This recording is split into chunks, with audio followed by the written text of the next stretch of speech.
For most people, the first $100,000 feels like a wall. Too far, too slow, too big to ever be real. You look at your income, your bills, your habits, and a quiet voice inside says, "There's no way I'll ever get there." But here's the part almost no one tells you. The hardest part of building wealth isn't the numbers, it's your psychology. Your first $100,000 isn't built on some secret investment. It's built on boring, consistent, emotionally difficult decisions that almost no one teaches you how to make. And that's where the psychology of money becomes powerful.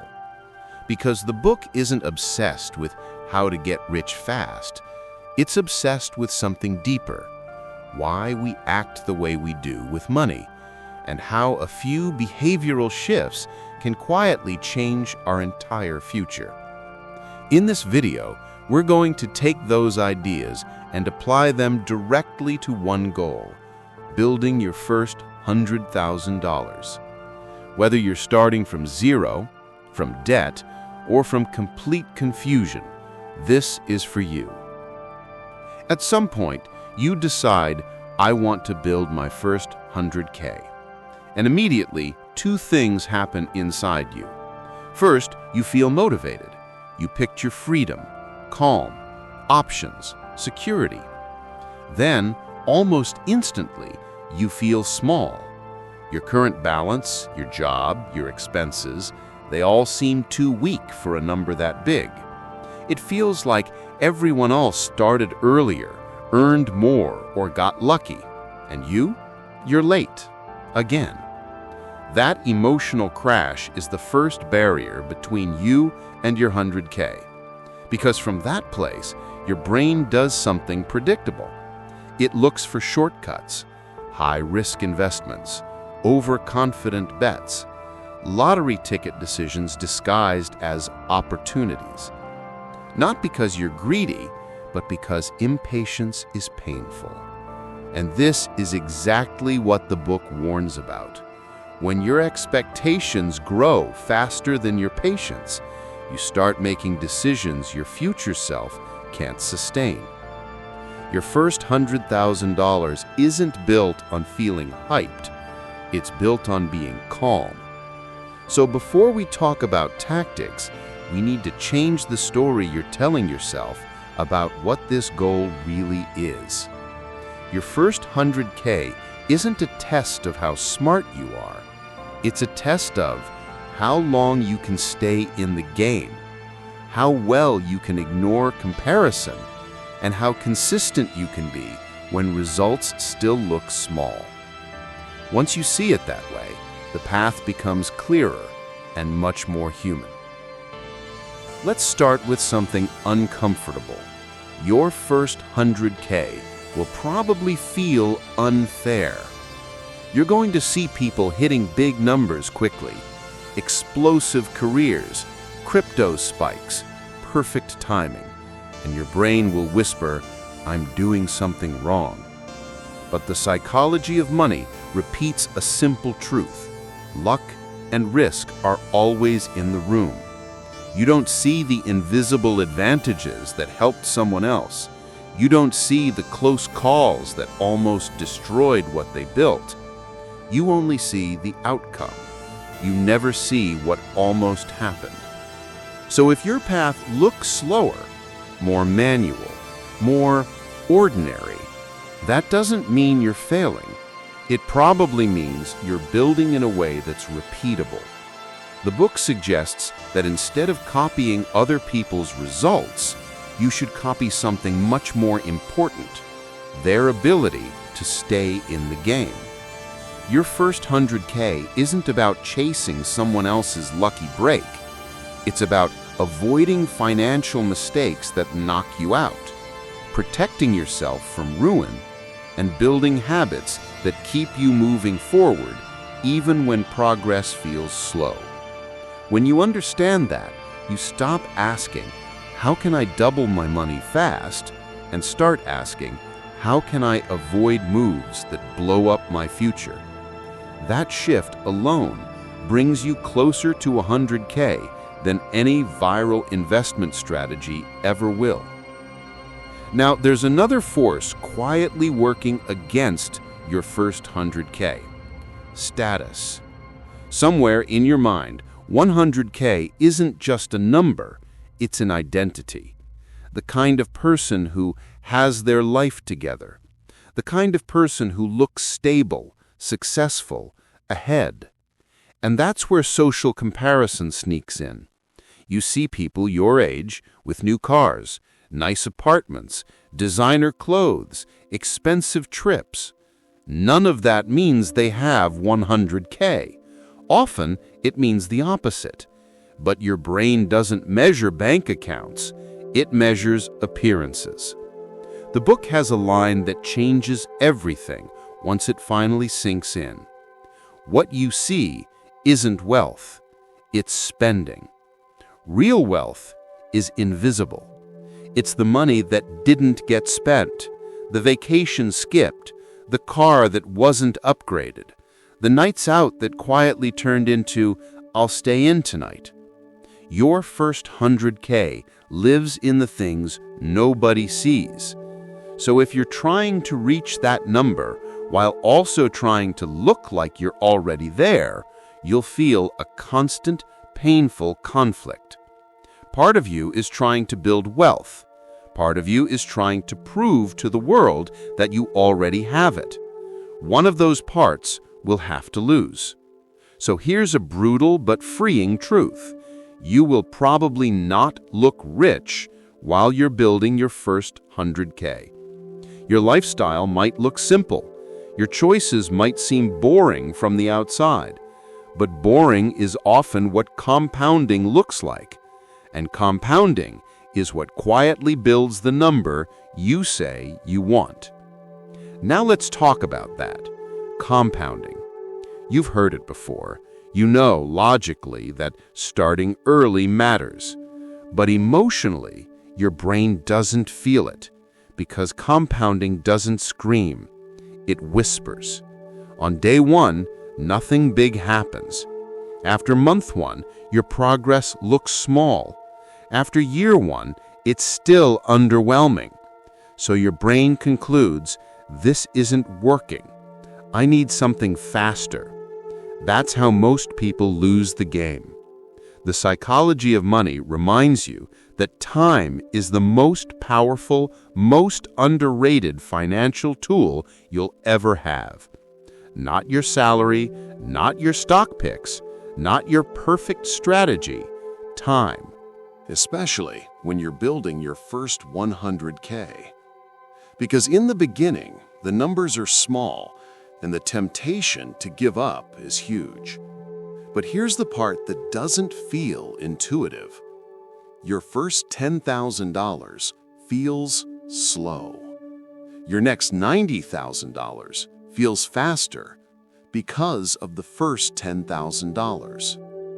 Your early saving and investing aren't just about the money itself. They're about building a base that time can finally multiply. It's like pushing a heavy car. The first few steps feel impossible. Then, slowly, the car starts to move, and every step becomes easier. Your first 100K works the same way. At the beginning, you're not just building money, you're building momentum. And that momentum comes from behavior long before it comes from returns. So if your first 100K is mostly about behavior, what does that actually look like in real life? Let's simplify it. There are only 3 levers you can pull. 1. Earn more. 2. Spend less. 3. Let the difference grow. That's it. No magic. The challenge isn't understanding this. It's staying emotionally strong enough to keep doing it for years. That's where systems come in. The psychology of money makes a powerful point. You don't need to be rational. You need to be reasonable. Being perfect with money is fragile. The moment life gets messy, your perfect system breaks. Being reasonable is sustainable. So instead of trying to become a flawless financial robot, you create guardrails that work even when you're tired, stressed, or emotional. For example, you automate a fixed amount to savings or investments the day after you get paid. You raise that amount every time your income goes up, so your lifestyle never fully catches up with your salary. You create simple rules for yourself, like, I never finance depreciating stuff, or any unexpected money, bonus, refund, extra income, go straight to my 100K goal. These aren't complex strategies, they're behavioral shortcuts. You're not trying to overpower your impulses. You're designing your life in a way where the right decision becomes the default. Your first 100K is built in these quiet moments when nobody's watching. Not in the days when everything is going right, but in the days when it would be so easy to say, forget it. There's another enemy you'll face on this path: lifestyle creep. As you grow, you'll earn more, and every time that happens, you'll feel something subtle, like, now I can finally live. You'll want upgrades, better everything, and none of that is wrong. You should enjoy your life. But the psychology of money reminds you, if every raise becomes a new bill, your future never gets a raise. Your first 100K dies in the small automatic upgrades you never question. The extra streaming services, the slightly bigger apartment just because. The constant food delivery you justify with, I deserve it, I work hard. Again, these things aren't evil. They're just expensive when you don't have a plan. One of the most powerful concepts in the book is the idea of enough. If you don't define what enough means for you, the world will define it for you. And the world always wants more. More car, more clothes, more gadgets, more everything.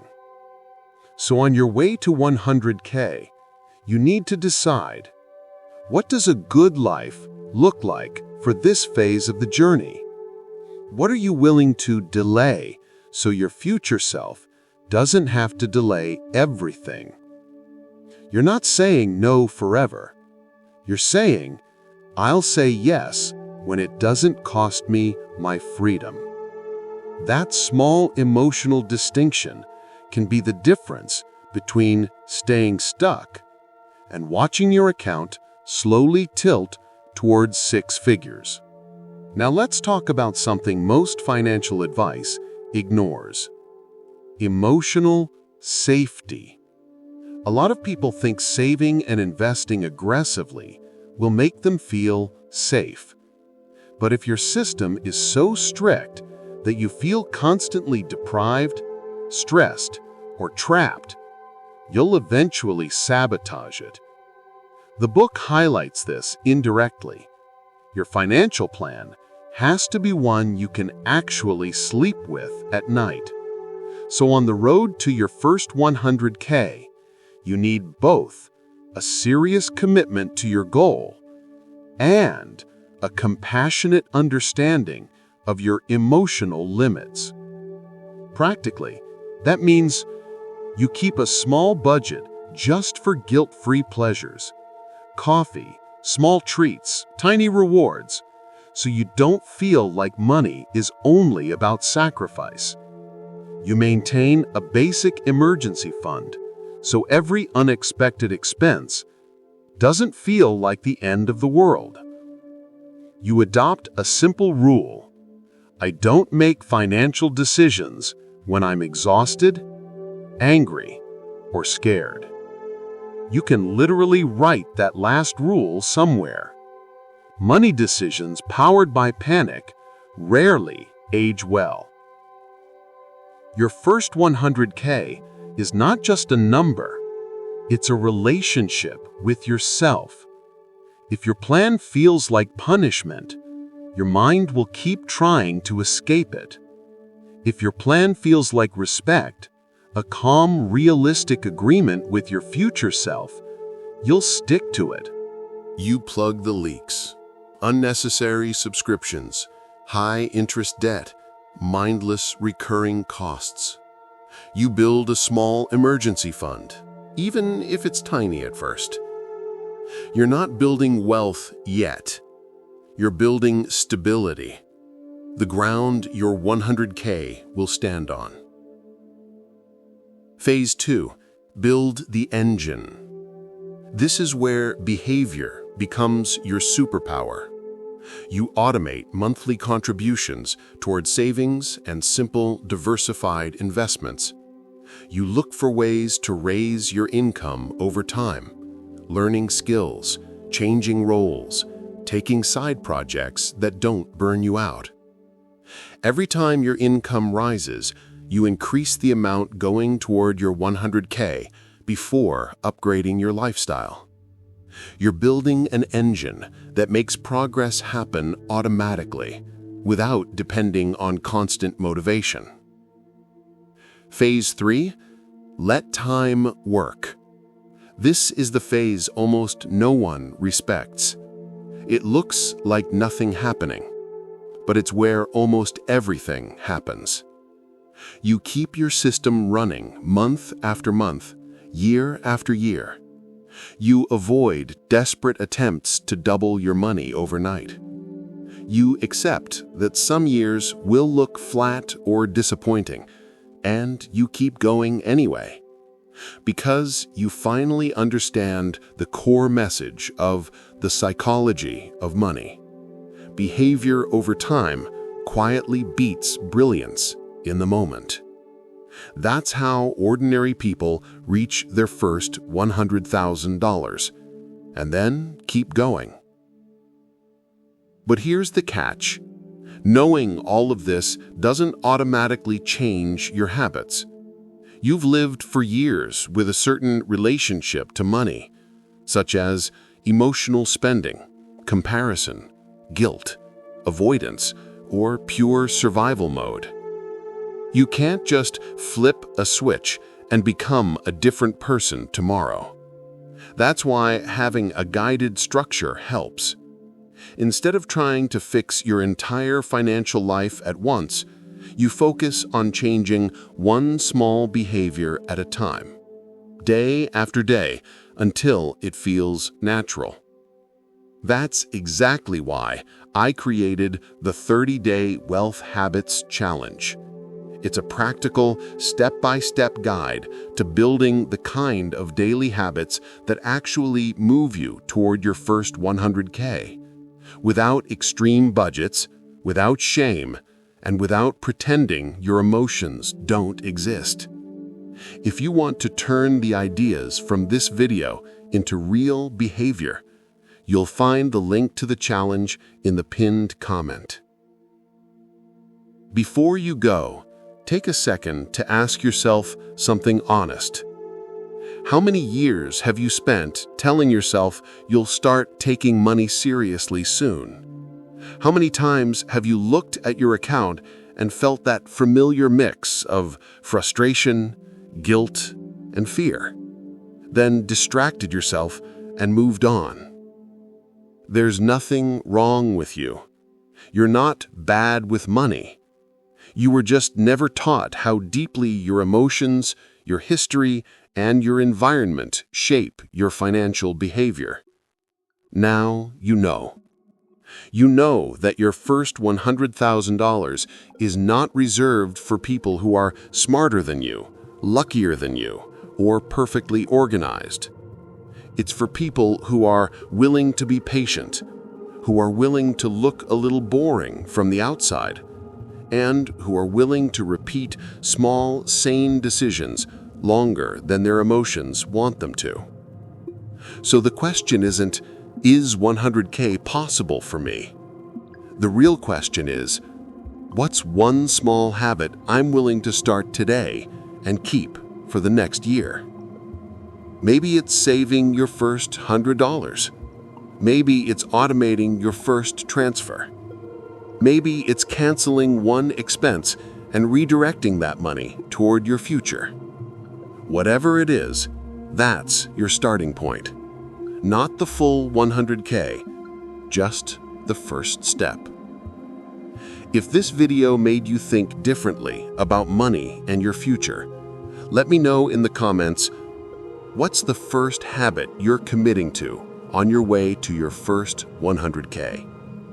And if you want help turning that commitment into a daily rhythm you can actually maintain, check the link in the pinned comment for the 30-day Wealth Habits Challenge. To keep learning about money psychology, financial behavior, and building wealth while you're still young, make sure to subscribe and turn on notifications. This is just the beginning of a different story you can tell about your money and about yourself.